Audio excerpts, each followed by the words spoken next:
Hello guys, good morning, good afternoon, good evening, or good night. Welcome back to this channel. So if you like the videos that I've done for you guys, please give me a like and subscribe. It will help and let me know that you guys really enjoy what I'm doing, that I'll have more passion and I'll continue doing it. Alright, so today I'm gonna answer a question asked by one of the members. Alright. So he asked me that is 2 QML at this this is a USDJPY H1 chart. So there is one QML, small QML over here and one big QML over here.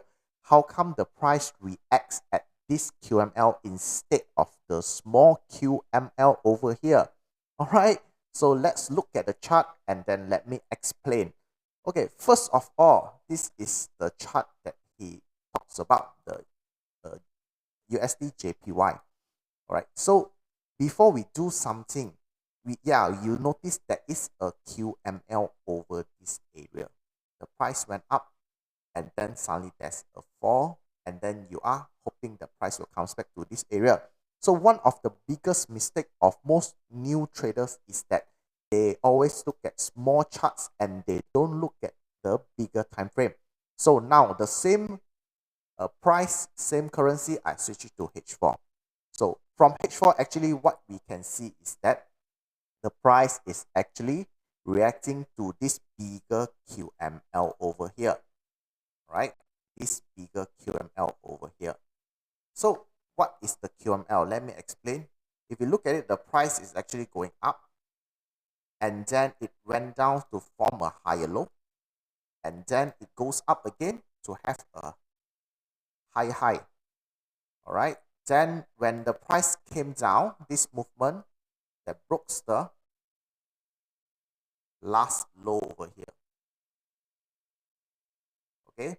So during this movement, it makes something we call it as a MPL at this point. All right. This is the MPL before it really falls down. That breaks. So this is the initial move that breaks the previous low. So this is our MPL and decision point. All right, so I won't be going deep into that. Okay, so that is why one of the reason why the price react at this point instead of this point. This is the part of a fake out for H4. This line is part of a fake out. If you can see, there is a small fake out over here. All right, there's a rejection over here. So this is one of the small fake out over here.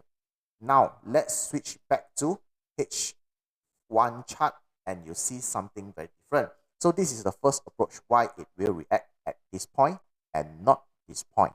All right. Second reason is that if you switch it back to H1, what we can see is that we have a setup we call it as a SR flip. Okay, what is a SR flip? Most of you guys don't understand. Let me explain. So SR flip is something like this. When the price comes down, okay, this is for the sell setup. So the price will move in a base or in a range. All right, let me draw this nicely for you. Hopefully, my drawing is nice enough. By the way, I like to use TradingView because it's more user friendly and I can backtest a lot of things.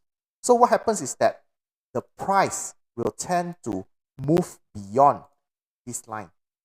Let me change the color. Right, this will be a resistance. As you can see, there is two resistance. Then suddenly the price will move beyond this line. All right, let me make that change. I always have problems with this.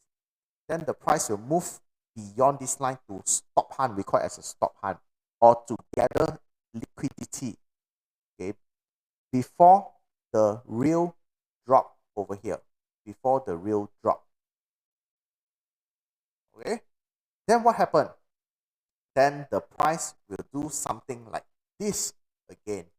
Okay, around this area. The price will move back to this point to retest it. All right, and then retest it again, and then it might retest 2 to 3 times. It depends. Then the last movement will be the real movement of the drop. It will react at this area, this particular area, before it will drop. So this is what we call it as a SR flip. This pattern is called as SR flip, where we have rejection, and then we have reaction when it comes back to this area, So this is what we consider as SR flip. So now let's look back at our chart and identify is there any possible of this SR flip here. So let me enlarge it. So if you see the price when it moves down, it make a fake out over here. This is the fake out, this part. All right, we're talking about this part. It makes a fake out over here. Over here. You can see. All right. So this is the fake out. So the price went up. Okay, hunt stop loss before it falls. All right, before it falls. So now, how can we identify this head? If you look back at this area, we need to identify where is the SSR, the significant support and resistance, where there is a lot of rejection. Okay, rejection. So we have a line, we move it. This is my SSR. This will be my SSR area. All right. Why do I identify this as a SSR? If you can look at it properly, there is a rejection over here. There is rejection over here. Then when the price goes up, then it make a rally-based rally. All right. Then there is a rejection all along the line. You can see it? So this will be my SSR. So this line will be my bottom line. This line over here. So now let's look back at this area. First of all, we have a rejection. Once we came down, there is a rejection, already a small doji rejection. Then the price comes back to this area again and have another rejection. So everything is exactly like here. All right. Then the price comes back hard. Okay, comes back very hard. Okay, to this area. This drop, the initial drop, or we call it the area where we have the decision point, all right, or the MPL before it drops hard, or maybe no. But at this moment, what we can see, what we can notice is that the price is actually reacting with this fresh demand zone. That's why you need to do a lot of mapping to identify it. At one glance, you already know there is a fresh demand zone over here. So should you be taking your profit over here? It depends how you look at it. Okay, some might say yes, some might say no.